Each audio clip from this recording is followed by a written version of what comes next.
அந்த ஊரின் பழைய தெருவின் ஓரத்தில் ஒரு சிவப்பு நிற அஞ்சல் பெட்டி இருந்தது. காலம் கடந்தும் அது பல உணர்வுகளை சுமந்து கொண்டே நின்றது.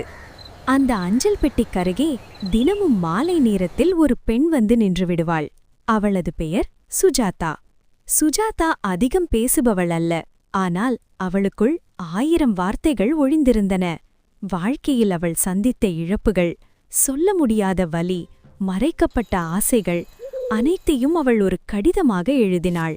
அந்த கடிதத்தில் யாருடைய பெயரும் இல்லை, ஆனால் ஒவ்வொரு வரியிலும் அவளது மனத்தின் சத்தம் இருந்தது. மெதுவாக அந்த கடிதத்தை சிவப்பு அஞ்சல் பெட்டிக்குள் வைக்கும்போது அவளது கண்களில் ஒரு சின்ன நிம்மதி தெரிந்தது. யாரும் படிக்க வேண்டாம், என் மனம் லேசானால் போதும் என்று அவள் நினைத்தாள். நாட்கள் சென்றன. அந்த தெருவில் வாழ்ந்தவர்கள் கவனித்தார்கள். சுஜாதாவின் முகத்தில் ஒரு அமைதி பிறந்திருந்தது. அவள் அதிகம் பேசவில்லை என்று எல்லோரும் நினைத்தார்கள். ஆனால் நாளடைவில் சுஜாதா அயல்வர்களிடம் சிறு உரையாடல்களை தொடங்கினாள். எப்படி இருக்கீங்க என்ற ஒரு சின்ன கேள்வி அவளுக்குள் தேங்கியிருந்த வலியை மெதுவாக கரைத்தது. பகிர்ந்த சில வார்த்தைகள், பகிர்ந்த ஒரு புன்னகை அவளது மனத்துக்கு அமைதியை பரிசளித்தது.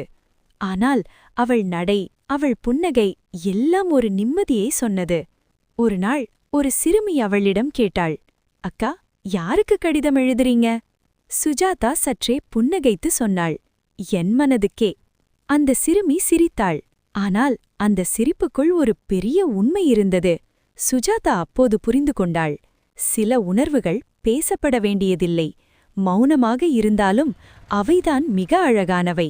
உள்ளங்கள் மலரட்டும், இல்லங்கள் மகிழட்டும்.